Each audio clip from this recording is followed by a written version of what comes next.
8 recalls in 15 months, Tesla Cybertruck is back in the hot seat. US regulators just yanked nearly every unit off the road, and now insurance costs are spiking thanks to vandals. Is this futuristic beast a bust? Let's find out. What's good, tech crew? Tesla Cybertruck just hit recall number 8 and the buzz is wild. Reliability's tanking and your wallet might feel it too. Today, we're digging into the mess.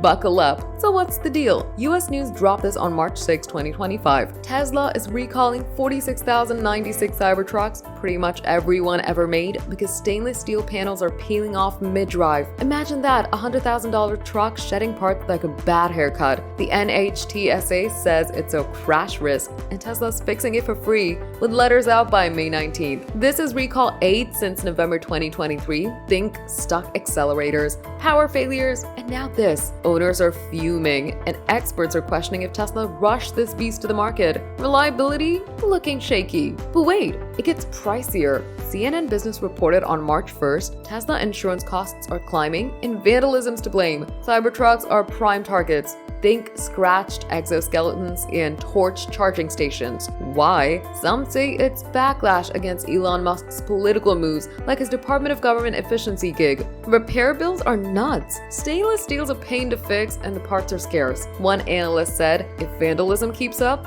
insurers might jack rates or drop Tesla owners cold. Your premium's at risk. So where's this leave Tesla? Shares are down 42% in 2025. Ouch. The Cybertruck was Elon's big bet, but 8 recalls scream quality control chaos. Add vandalism, and owning one feels like a gamble. Tesla says it's not aware of crashes from this recall, but fate's fading. Rivals like Ford are laughing. EV sales are up to 25% globally, and they're not duct taping trucks together. Is the Cybertruck a lemon, or can Tesla pull it back? What do you think? Is the Cybertruck cursed, or just misunderstood? Hit the comments.